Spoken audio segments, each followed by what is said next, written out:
Manolotra anao ny fampalalam-baovao. La 4G Batelma vous présente Ny vaovao. Sardine trésor. Sardine trésor. Amin'ilay tiako be. Manolotra anao ny fampalalam-baovao.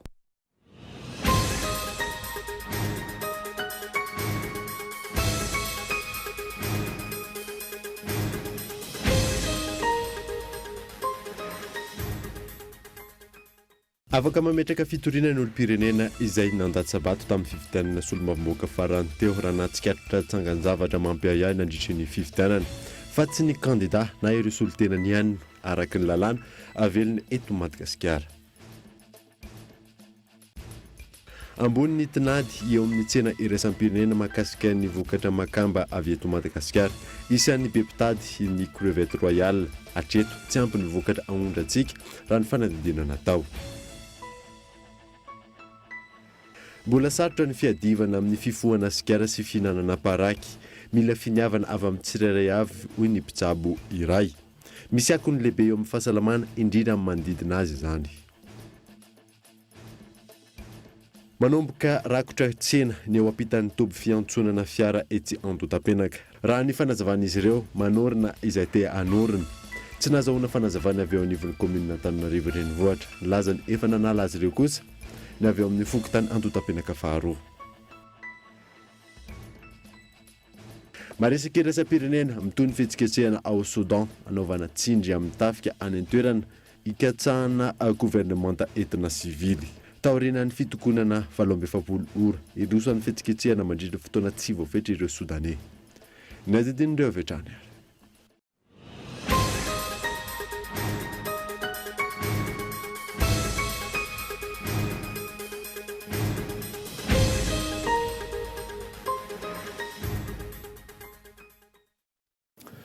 Finaritra tompoko lasy tompoko fotoana vaovao eto amin'ny Kultivika manazanao anaraka izany hatramin'ny farany. Nanombotsika ny vaovao dia afaka mametraka fitoriana ny olo-pirenena izay nandaja-bato tamin'ny fifidianana solomamoaka farany teo raha nantsikaritra tsangan-javatra mampiayay nandritry ny fifidianana rasona. Raha misy ireo nahita olana na nahatsikaritra trangan-javatra nampiayay nandritry ny fifidianana solombavambahoaka ny totosaina farany teo dia tsy ny kandida na ireo solotena ihany no afaka mametraka fitoriana eny amin'ny fitsarana avy momba ny lalam-pandrenana fa ireo olo-pirenena izay nandaty-sabato ka voamarina amin'ny fisiany fitomboka amin'ny kara-pifidianana. Mizara roa mazava ireo feim-potoana azo anaovana fitoriana.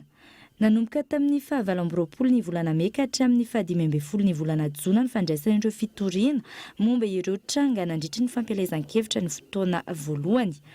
27 ora aorian'ny amoanseny ny vokatra vonjimaika tsy ofisialy kosa ny fandraisan'ireo fitoriana mifandraika amin'ny voka-pifidianana avoakan'ny seni. Eny amin'ny HCC Amboda no ametrahana ny fitoriana rehetra. Mbola azo ny kandida sy ny solotena ny atao tsara ihany koa ny mangataka fampitahana na ny confrontation ny PV ny anivon'ny seni amin'izao fotoan'izao ho fampiarana ny mangarahara. Tokony hanaja ireo fepetra voalazan'ny lalàna ireo ny olo-pirenena amin'ny fitaraina izay ataony momba ny fifidianana solombavambahoaka ny totosaina farany teo iny ampanjakana ny mahatantan-dalàna marina eto Madagasikara. Fateboka maromaro no namafisiny avy eo anivon'ny KMF Knoe fa ilaina fanatsarana sy fiezana amin'ny sotran'ny fifidianana eto amintsika. Nambaran'izy ireo fa nilamana fifidianana solombavambahoaka farany teo iny na eo azany olana madinika izay nisy. Henri Flore.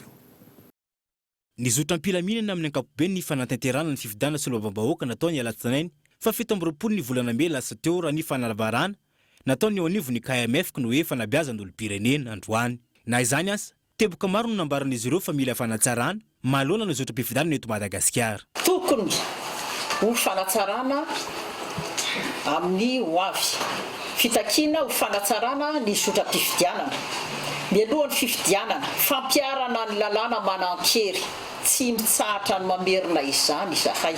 Fanatsarana ny lalàna mifehy ny fifidianana amin'ny ankapobeny sy ny mifehy ny fampielezan-kevitra. Fandiniana ny fametrahana ireo mpikambana ao amin'ny bureau mpanataham-bato.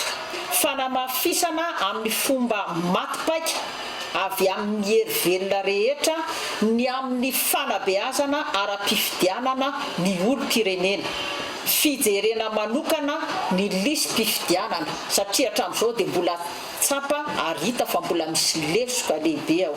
Ankoatra izay, tokony hatsarainy ihany koa ny fomba fiasa oren'ny fifidianana ahafahan'ny rehetra manara-maso akaiky izany. Momba ny fanatsarana aoriana ny androm-pifidianana kosa dia ity fahafahana manara-maso malalaka ny SRMV,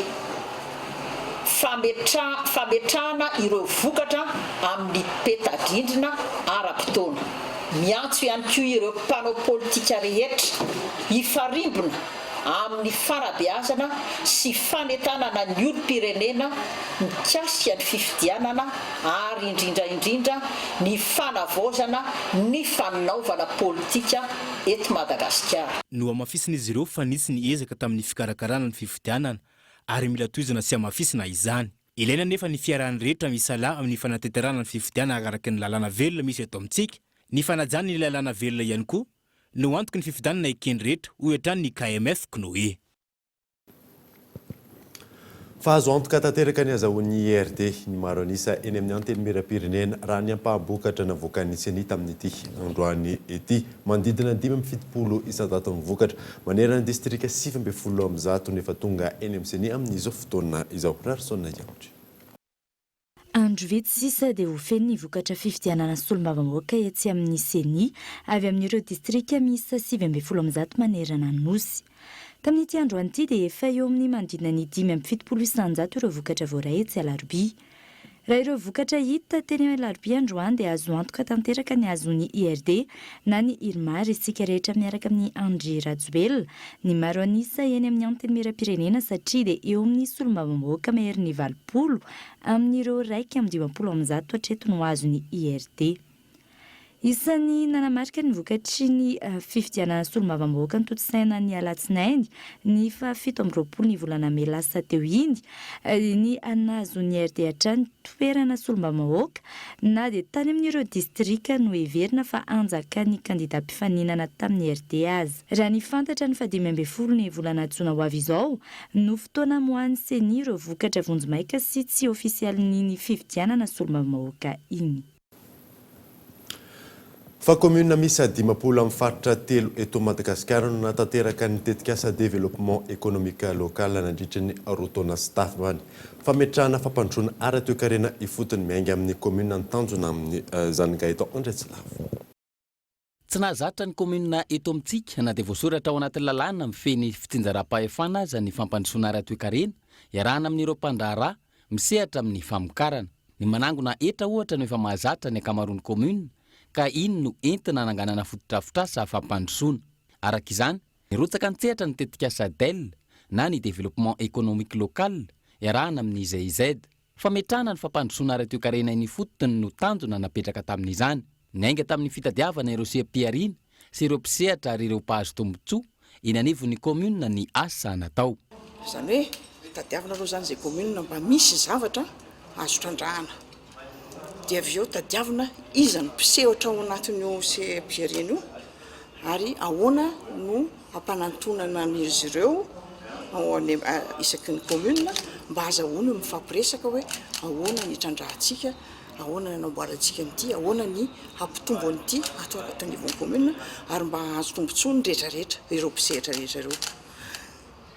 Zay le zavatra ray natolotra, zay fomba hanantonana ny mpisehatra rehetrarehetra ao anatin'le commune ary iova fomba fijery ny tsirairay ao anatiny mitondra fiovana mba azahoandry ireo miara-miasa sy mamorona zavatra. Miankina amin'ny fiariana misy amin'ny commune tsirairay avy no nahafahana nametraka fampandrosoana ara-toekarena. Andrana no natao nandritra ny rotaona sy tapany ho an'ireo faritra 3 eto Madagasikara dia na Boeny ary Analamanga. Isan'ny commune nisitraka ny DEL ny eny Alakamisy Fenoarivo, faritra Analamanga. Naomby ny tetikasa hoy ny ben'ny tanàna.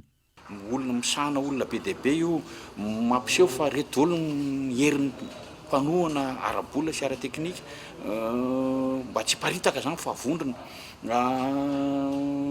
manatsara ny fidiram-bolan'ny commune, manatsara ny fidiram-bolan'le olona be dia be, dia izay zany dia tapaka tamin'izay fa hoe akoho gasy, fiompiana akoho gasy moderna no atao, ary koa izay be mpitady amin'izao fotoana, ary koa fambolena légume agroécologique, zany hoe tsy dia mampiasa fanafody sy zezim-bazaha. Dia izay zany teo ilay tetikasa dia be dia be ny forona misy tetikasa eo amin'ny enina zany zao amin'ny dingana fahenina. No tanterana androany ny famaranana ny dingana voalohany ary ny fitondrana ny vokatra ara-teknika rehetra tamin'ny tetikasa DEL na ny développement économique local iarahana amin'ny GIZ. Mbola itoy ny tetikasa saingy tsy ala amin'ireo faritra telo efa niasana hatr'izay. Fa ambony tinady eo amin'ny tsena iraisam-pirenena mahakasika ny vokatra makamba avy eto Madagasikara. Isan'ny be mpitady ny crevette royale hatreto, tsy ampy ny vokatra ahondrantsika raha ny fanadihadiana natao. Miantarandriana. Makamba antsoina hoe crevette royale, vokatra mampiavaka ny Madagasikara, voasokajy ho produit de luxe sy anisan'ny lafo vidy indrindra oharina amin'ireo karazany hafa. Raha toa ka saika ahondrana any ivelany avokoa io vokatra io, tsy ampy manao antinady ny tolotra hatreto. Crevette zany dia manao izy monodone, hitantsika ato ivelany ato le izy, io zany karazana crevette zany, safidiana zany mety. Dia izy eny amoron-dranomasina zany le crevette. Ny production zao raha mikasika ny mahajamba manokana zany dia eo amin'ny 3000 tonnes annuel zany produit rehetrarehetra dia exportena. Dia client zany no manavaka anazy hoe tsara zany vokatra zany. Mbola be da be ny demande Madagasikara zany azo atao hoe tsy mbola maharaka le filany, tsy maharaka le filany Madagasikara. Tsy nakaromanitra fa Madagasikara amin'ny ankapobeny zany tsy maharaka ny filany. Mbola misokatra zany ny tsena raha ohatra ka izay lasa zany. Ny tena kalitao zany dia izy zany tena mirespecter ny norme internationale satria raha jerevantsika le crevette le chaîne du froid zany manomboka anazy amin'ny abattage le izy le hoe maty zany ka hatrany amin'ny client le chaîne du froid zany tena respecter foana zany dia manan-kalitao tena tsara zany. Voakasika tsy fampiny vokatra io avokoa ny karazana makamba rehetra vokarin'i Madagasikara. Araiky ny anotontanisa teo anivon'ny OEPA ny Observatoire économique de la pêche et d'aquaculture. Tany amin'ny taona 2010 voateo amin'ny 7 taona ny makamba novokarintsika. Nidina hatrany izy io ary taty amin'ny taona 2010 niaina ho mandrina ny 5 taona no vokatra. Ny taona 2014 latsaky ny 4 taona amin'ny ankabeny no vokarin'i Madagasikara. Fepetra maro no ilaina afahana mampitombo ny famokarana. Izay aloha zany ny safidy aloha hatreto aloha zany hoe aloha zany manao quantité sady qualité tsara zany.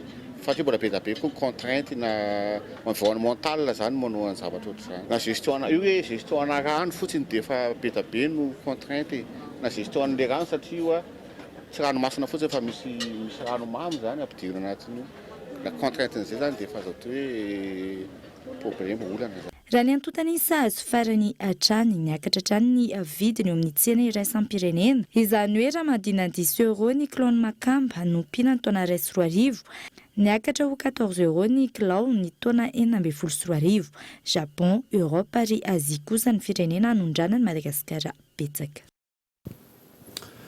Fa miato amin'ny asa mampisolo vava azy mandritry ny herintaona i maître Razavandrantovo Ilina maître Olala araka ny didim-pitsarana nivoaka tamin'ity androany ity fanalana baraka mpitsara no vesatra anenjehana azy ho ny ordre des avocats raha izany tranga tamin'ny volana novembre taona 2024 misy ambadika politika izao fambegana azy izao raha ny fanazavana azo fanampanazavana. Voaka zao zany le didim-pitsarana dia ilay ny fitsarana ambony fa tsy azo raisina ny exception de dénullité fa partiellement zany ny fitsarana ambony dia manaiky hoe misy tsy nety nataony ordre des avocats fa ny sasatsasany ny ekeny dia tsy natao roa taona intsony zany le suspension fa natao herintaona raha menena 1 an zany ny suspension. Zao nefa ny zava-misy zany zay tsy andry an'izay fa milatsinay zay dia efa manao cassation. Zay ny amin'iny fa tsy neken'ny fitsarana atao Fianaratsoa ny fangatana fahafahana vonjy-maika ireo olona sivy izay voasambotra noho ny fanoherana ny fitrandrana fasimainty ataon'ny orinasa base tuliara. Antony ara-pahasalamana no nangatany fianakaviana izay fahafahana vonjy-maika izay ivoaka ny zoma 7 ny volana jona ho avy izao ny didy makasika ity raharaha ity. Fa ny anoizantsika ny vaovao kosa indray dia manomboka rakotra tsena eo ampitan'ny tompy fiantsonana fiara etsy Antotapenaka. Raha ny fanazavany izy ireo dia manorina izay tay anorina. Tsy nazahoana fanazavany avy eo anivon'ny commune Antananarivo renivohitra. Michela Bernardo. Eto ampitan'ny tompy fiantsonan'ny fiara eto Antotapenaka, trano hazo marobe fihinanana sakafo tahaka izao no hita eto.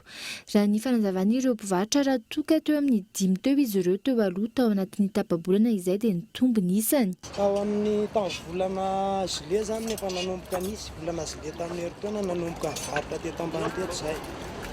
Fa mbola vitsy kely fa tao anatin'ny ray volana zay no nahita hoe tena nibetsaka ray volana teo zany. Moa zany tsy mbola resaka hoe mandohatra iny fa resaka fiarahamonina amin'ny ankamakivo. Rehefa mba tsaratsara ny tsena dia mba manome zay 5 000 isan'andro. Fa rehefa tsy mandeha ny tsena moa dia arak'izay tsy maka mihitsy ry zareo. Iza zany manome alalana anareo hoe manorina eto?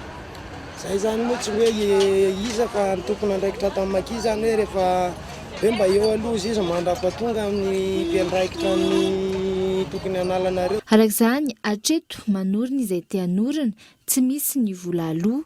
Ho an'ireo mpivarotra amoron-dalana ampitan'ny tompy fiantsonana kosa dia mifindrafindra toerana izy ireo raha ny fanazavana mba tsy hisiany ny fitakiana vola. Hoe latsaka tao dia 10 isaky ny kalesa reny nalohana dia tsy nety nidana tao tsony. Dia ty ambony aty mba tsy mandoha raha vao tamin'ny polisy dia mitsoka dia malasy dia mierina kely. Manao latabatra sao dia ilay kalesany tsy tafidana. Koza keo alavitra dia tsy maintsy mila kalesa. Tafiditra ao anatin'ny fokontany Antotapenaka faharoa ity faritra ampitan'ny tompy fiantsonana ny Maki ity. Tsy eto an-toerana nefa ny lehibe ny fokontany ary nanaiky nanome fanazavana tamin'ny alalan'ny Antso Antarby. Efa nidana teo izay sy ny commune nampahafantatra an'ireo. Hitanao manko raha tena izy andraikitsy ny commune amin'izay efa nanao sensibilisation zay. Tsy andraikitsy ny commune zany ny tokony balaheany ireo tsy andraikitsy ny gare routière ihany koa. Nay efa misy noty aho hoe tsy azo hivarotana manodidina ny gare routière. Tsy andraikitsy mihitsy zany momba an'ireo fa mahafokotany anay fotsiny dia efa ny sensibilisation.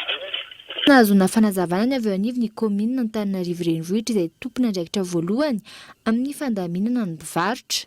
Raha tsy haivina, isan'ny namindrana ny tompy fiantsonana teny amin'ny fahasankarana ho eto Antotapenaka ny fikorotanana nateraka izany teny an-toerana. Amin'izao, miverina tsikelikely eto Antotapenaka ny zava-mitranga teny. Mampametram-panontaniana ny hoe nahazo nanorina tsena etsy roa ve izay te hanorina. Andrasana arak'izany ny toin'izay. Tonga eto amin'ny fotoanany dokavarotra isika aoriana izay natantsika mahakasika ny antotanisa, mahakasika ny fifohana zigara sy fihinanana paraky eto Madagasikara. Eo ihany koa ny momba ny hetsika 0 watts festival rehefa avy eo ary.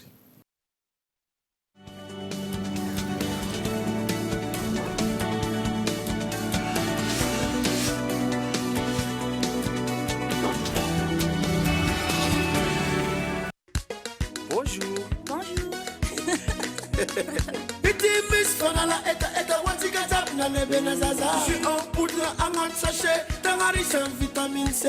Bonjour, bonjour, bonjour, bonjour, bonjour, ma patanzaka, zem suta samba samba cha.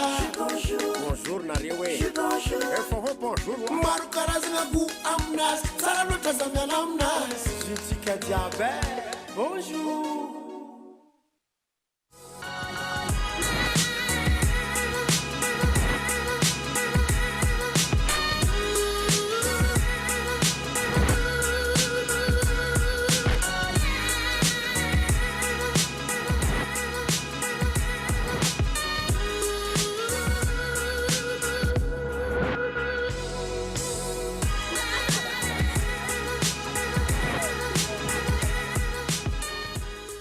Maman branchée, maman connectée. Vos selfies au bout des doigts avec le Enfin X 4G. Le Enfin X 4G est doté d'un capteur d'empreinte digitale et c'est à seulement 169 000 arrières. En plus, à l'achat du Enfin X 4G, la Telma Watch est offerte. Rendez-vous en Telma Shop. Sardine trésor. Sardine trésor. Sardine trésor. Sardine matchia. Sardine trésor. Mety be miaraka amin'ny salady, mofo, na hoe atao goûter nenkizy. Sakafo rehetrarehetra hasoandra ela miaraka amin'ny tsakitsaky. Sardine trésor. Qualité-nazy tsara. Riche en oméga. Ilaina be rehefa mifety indrindra mofa miaraka amin'ny fianakaviana. Sardine trésor. Amin'ilay tiako be.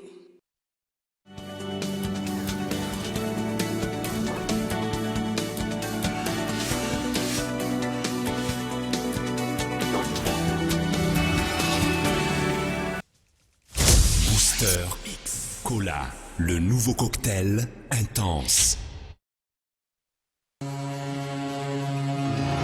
The future. The polar ice caps have melted, and the Earth lies beneath a watery grave. Those who survived have adapted to a new world. What did you see out there in the 15 lunars? Such as? An end? An end to all this water? You're asking the wrong person. Pure dirt. So what's the word? We trading or not? And the human dream is the search for a mystical place called dry land. It doesn't exist! How can you be sure? Because I sailed farther than most have dreamed. I've never seen it. This place, this whole way of living, it's ending. Straight line leading directly. Miveneto amin'ny fampalalam-baovao isika. Fa mbola sarotra ny fiadivana amin'ny fifohana sigara sy fihinanana paraky. Mila finiavana avy any amin'ny tsirairay avy izany ho ny mpitsabo iray izay nanaovana fanadidina tatajivery aza. Mitombo manodidina ny 700 isan-taona ny tanora miditra misehatra ny fifohana zava-mahadomelona. Isan'izany ny sigara. Araka ny atotanisa teo anivon'ny ONG NISA, izay figambanana miady amin'ny fifohana zava-mahadomelona eto Madagasikara. Ary ankizy 7 taona ny miakatra dia efa misy mifoka eto amintsika. Ho an'ny mpifoka sigara iray, ny fahazarana no tena olana. Efa nisy 7 taona zay mifoka sigara. Tsy mety afaka teverina ohatsy ny efa misy tsano very sa zay. Sigara foaka zao rehefa tena mihinana eo amin'ny eniny eo. Izany hoe mandany ihany koa moa zany sady mandany moa zany fahazarana dia tsy mety tsy mihitsy. Sarotra ny ady amin'ny fifohana sigara sy ny fihinanana paraky hoy ny mpitsabo nanontaniana. Ezaka avy amin'ny tsirairay manoloana io no ahafahana miady amin'izany. Eo ihany koa ny fampitomboana ireo toeram-pitsaboana. Miteraka voka-dratsy maro amin'ny vatana sy ny fahasalamana ary ny fiarahamonina amin'ny ankapobeny fidorohana izany. Mazava loatra fa miditra ao amin'ny vatan'ny olona amin'ny alalan'ny setroka ilay izy dia mankany amin'ny lalan-drivotra sy ny avokavoka any dia mampisy ny kohaka sy ny fahasemporana ary ny aretin'ny fo sy ny fiakaran'ny tosi-drà. Eo ihany koa ny fahavoazan'ny atidoha dia no mamiadana isan-karazany indrindra zany ny avokavoka no mety ho voa amin'izay izay tiana ampahafantarina ny olona fa hoe na hafirina no efa nahataparoboka anao tao anatin'ny fifohana sigara na fihinana paraky na firy ny foanao isan'andro dia azo atao ny manampy anao fa ilaina ny finiavana sy ny fanapahan-kevitra avy aminao hijanona amin'izany fifohana sigara sy fandrapahana paraky izany.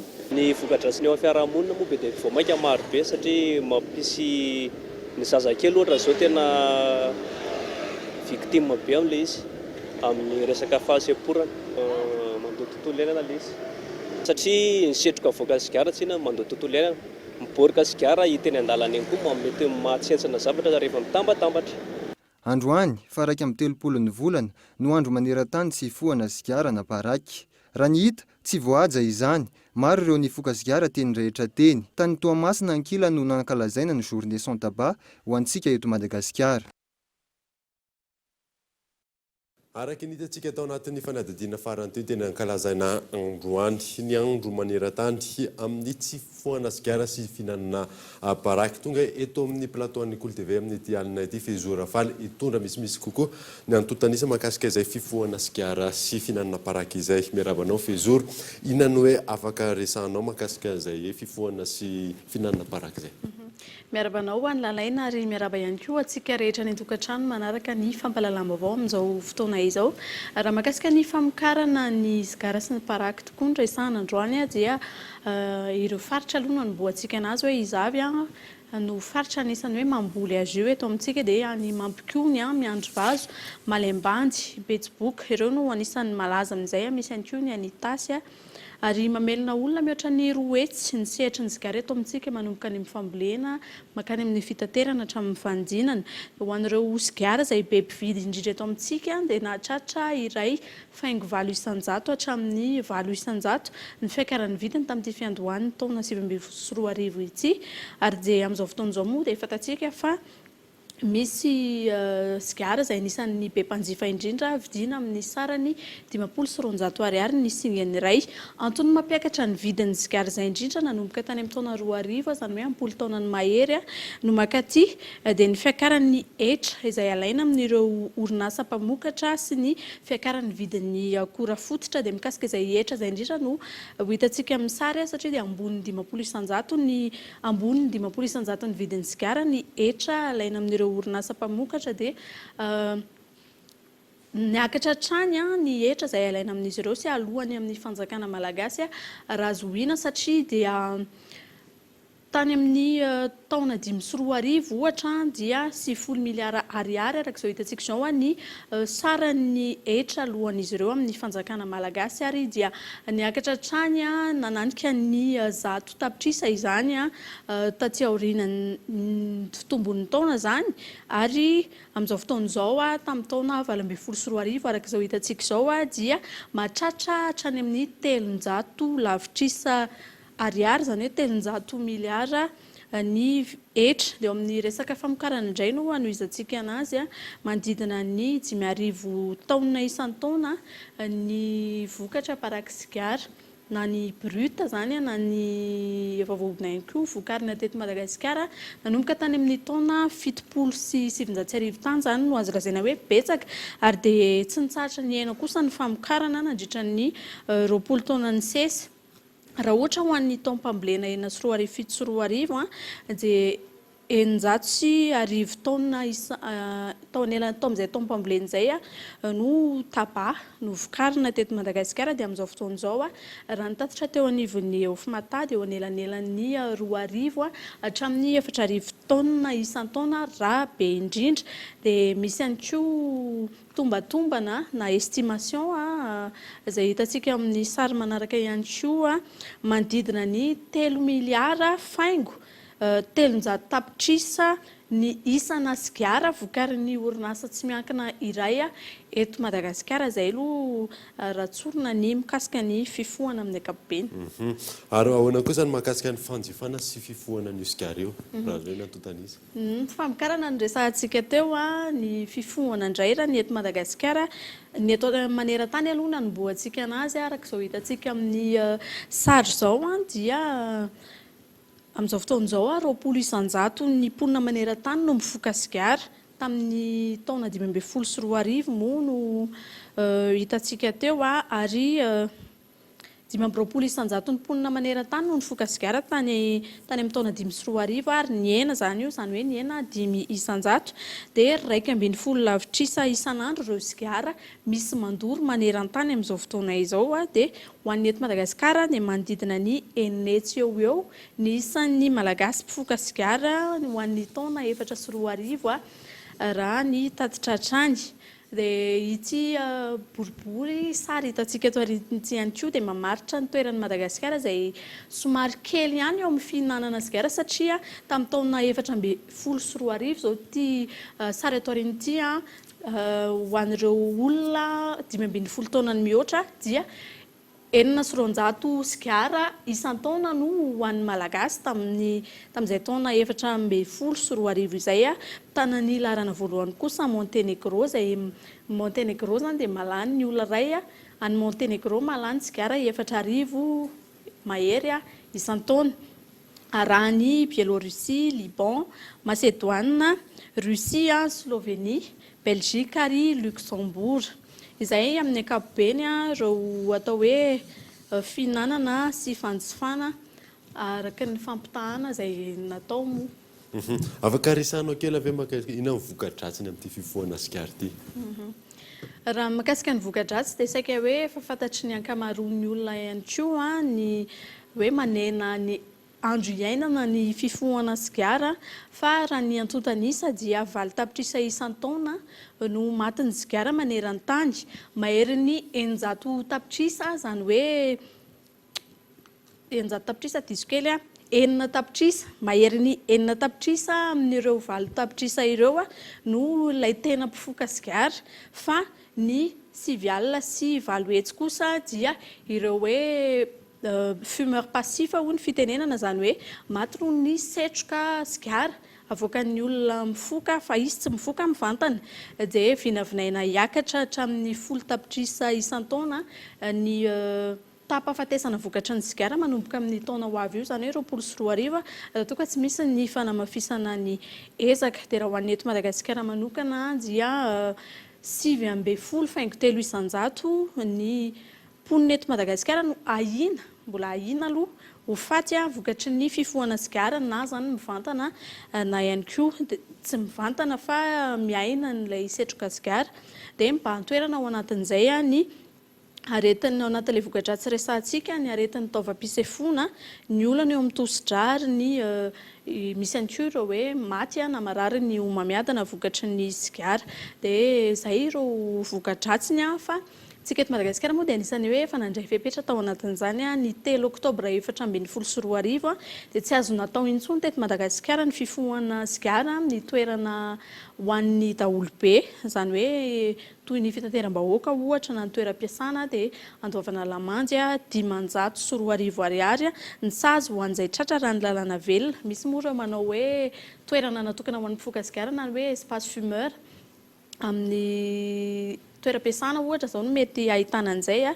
dia tsy ahivina ihany koa antsika rehetra fa mahavoasazy ary enjehny lalàna ny mivarotra sigara amin'ny ankizy izany hoe ireo rehetra latsaky ny 20 taona. Ankatrany ianao Fezora Rafale nitondra ny fanazavana sy ny antontanisa makasika izay resaka sigara izay eto Madagasikara sy tany ivelany. Ankasitrany ianao ho any lalaina ary mankasitraka antsika rehetra ihany koa dia mirary ianao hanaraka hatrany ny fahitalavitra kolo mandravitava tompoko. Zay ny amin'iny fa etsika iray entina anentanana ny olona hiaro ny tontolo iainana ny Zero Watts Festival izay ho totosaina ny fa 4 ny volana jona ho avy izao. Etsika maro ihany koa no anamariana izay fotoana izay Henri Florian. Zero Watts Festival etsika izay iaonan'ny ropisehatra amin'ny fanodinana koa rehefa nampiasaina toy ny fanodinana fako ho tanterana amin'ny fa 4 ny volana jona izao ity etsika ity maro ny tanjana amin'izany tahaka ny anentanan'ny vahoaka ampiana ny fako eto amintsika. Manentana zany zay ny olona hoe misy zavatra azo atao be dia be mba tsy hamokarana fako dia ao anatin'io festival io izay fety izy io no afana ihany koa manentana mampianatra manoro ny prêt-à-drazana hoe inona ny zavatra azo ataonao mba ahafanao tsy mamokatra fako hiarovana ny tontolo iainana ary indrindra évitena nyty fiovaovan'ny ny tontolo changement climatique ny toetrandro fiovavan'ny toetrandro ity. Ankoatra ireo etsika maro ihany koa no ho tanterana ao anatin'ny fotoana io. Ny 4 ans conférence momba ny tontolo iainana hoe inona no azonao atao amaha-olo-pirenenanao resaka fanentanana izy io 4 ny 8 sy 9 ny fahavalo volana jona dia tena hoe io le fionambe le miarana mpiara-miombona antoka ny mpiara-miasa rehetra dia ao misy tsena afaka mividy zavatra anao zay vita avy amin'ny zavatra voahodina ohatra na misy dia ao misy fety misy fankalazana ao satria fankalazana mihitsy ilay izy dia misy ihany koa atelier izay hoe ahoana ny fomba fampianarana izy io ahoana ny fomba fanodinana zavatra ohatra hoe manana tavoahangy plastika ianao dia eto hoe tavoahangy plastika fampianarana anao inona zavatra azo atao amin'ny tavoahangy plastika manana taratasy anao eto hoe taratasy afaka fampianarana anao inona zavatra azo atao amin'ilay taratasy. Ny faefatra jona ary ny fahavalo sy fahatsivy jona izao araka izany ny vankalazana ny Zero Waste Festival ity entina ampianarana ny olona hiaro ny tontolo iainana. Tontolon'ny finoana dia mahakasika ny fankalazan'ny mpino silamo aorianan'ny Ramadan Eid al-Fitr. Nandritra ny valandresaka na tamin'ny mpanao gazety namafisiny izy ireo fa miankina amin'ny fahitana ny volana ihany no afahana manatanteraka izany. Ore Florian. Ny volana Ramadan ireriary no anaram-bolana hita ao amin'ny Korana ho an'ny mpino silamo. Aorian'ny fotoanan'ny Ramadan mankalaza ny fety lehibe antsoina hoe Eid al-Fitr ny mpino silamo. Araky ny tapaka tamin'ny filan-kevitry ny gouvernement tamin'ny fiandohan'ny taona teo, natao andro tsy fiasana ho an'ny rehetra ny fandraisan-karama io andro fankalazana io. Misy zany na mety misy tompona andraikitra ao amin'ny fitondramanjakana ao izay na mety ny daty io fa tsy mbola ny fanatina fa zay mihitsy ny antony nanaovanay an'izao fiorana mpanao gazety izao amin'izay zany ho fandaminana an'izay sy mihoavy zany ho tsaratsara kokoa satria amin'ilay fiankinana an'ilay izy amin'ilay volana zany tsy mety ohatra ny foana zany isan-taona mety ametraka daty ny fanjakana nefa zany tsy maintsy miankina amin'ny volana ihany izy. Raha jerentsika zao any amin'ny firenena akekintsika indrindra hatrany Maorisy zao dia ohatr'izay ihany ny ataon'ny fanjakana hoe miankina tanteraka amin'ny fahitana an'ilay volana vao milaza ny fanjakana ny tokony andraikitra ny Maorisy hoe rapisy ny fedinay na afaka misy ny fedinay. Nanamafy ihany koa izy ireo fa miankina amin'ny fahitana ny volana iankalazana io fety io. Marianay eto fa zany hoe le 4 napetraka le daty le 4 juin napetraka ny fanjakana ekenay iny zany raha ohatra ka hita le volana fa raha tsy hita zany le volana amin'ny 4 io dia voatery zany zahay manao an'le fety amin'ny 5 miankina amin'ny fahitana an'le volana zany no anatanterana an'le fety. Ramadan Mubarak izay midika hoe Ramadan feno fahasoavana ny fiteny fierirentsoa amin'izany. Vavaka iraisana eny amin'ny kianjan'ny Makisy sy ny filarabe mamakivaky ny tanàna no entina kalazana ny Eid al-Fitr amin'ity taona ity raha ny fanazavana. Araka izany ankalazana ny 5 jona izao ny Eid al-Fitr ary efa namoaka fanambarany ihany koa ny ministry ny asa sy ny lalana sosialy fa ny andro ny 5 jona no ankalazana io fety silamo io. Fa ireo vaovao songadina ao anatin'ny gazety mpiseho isan-kerinandro Madagasikara Matin Hebdo nentina aminao anatin'ity fanadadina manaraka ity Fezora Valy. Nivoaka androany ny laharana fahatelo amby sivifolo ny gazety mpiseho isan-kerinandro Madagasikara Matin Hebdo mikasika ny fifidianana solombavam-bahoaka ao amin'ny lohateny lehibe les gros gagnants et perdants au niveau presque sûr hita amin'ny pejy fahaefatra sy fahadimy. Rencontre Rajoelina Macron, la restitution des îles éparses bientôt conclue. Hitanao amin'ny pejy faharoa ny andinindinin'izay. Eny amin'ny anjerimanontolo kosa indray Université d'Antananarivo le professeur Mamy Ravelmanana sur la transparence hitanao amin'ny pejy fahatelo. Ny fandaharana tiako ny zanako vokarin'ny fahitalavitra golo natokana ho an'ny fahasalaman'ny zaza no hitanao amin'ny pejy faha 12 ny gazety Madagasikara Matin Hebdo. Fandaharana raha inao isaky ny alahady amin'ny fitora latsaka fahatelo ny ariva iarahana amin'ny rojo. Fanatanjahantena kosa indray finale Ligue Europa 2019 Chelsea humilie Arsenal ao amin'ny pejy faha 17.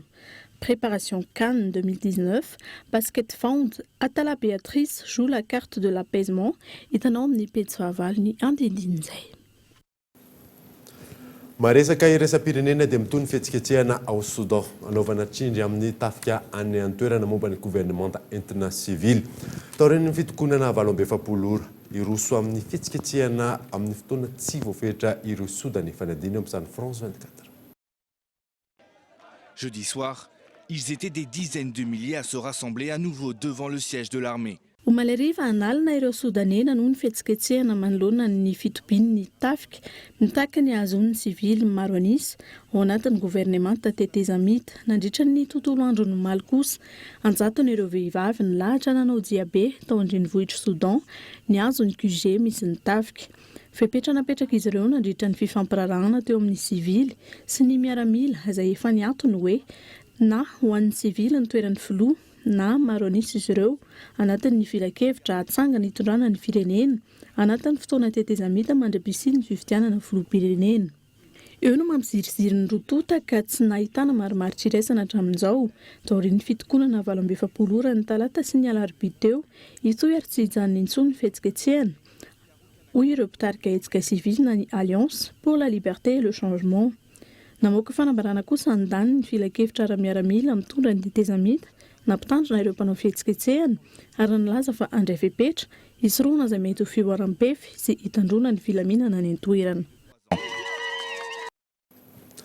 Alohan'ny isarana dia avena aminao favahasongadina tamin'ity alina ity. Afaka mametraka fitoriana ny olom-pirenena izay nandazabato tamin'ny fifidianana solomamoaka farany teo raha natsikaritra tranga mampiayay nandritra izay fifidianana izay araka ny lalàna velona eto Madagasikara. Manomboka rakotra tsena eo ampitan'ny tompy fiantsonana fiara itsy Andotapenaka raha fanazavany izy ireo dia manorina izay te anorina. Tsy nazahoana fanazavana avy eo anivon'ny commune Antananarivo renivohitra. Dia izay mamarina vaovao tamin'ity alina ity ankasitrany ianao nanaraka izany soavamaritra sy dia veloma fodaly tompoko.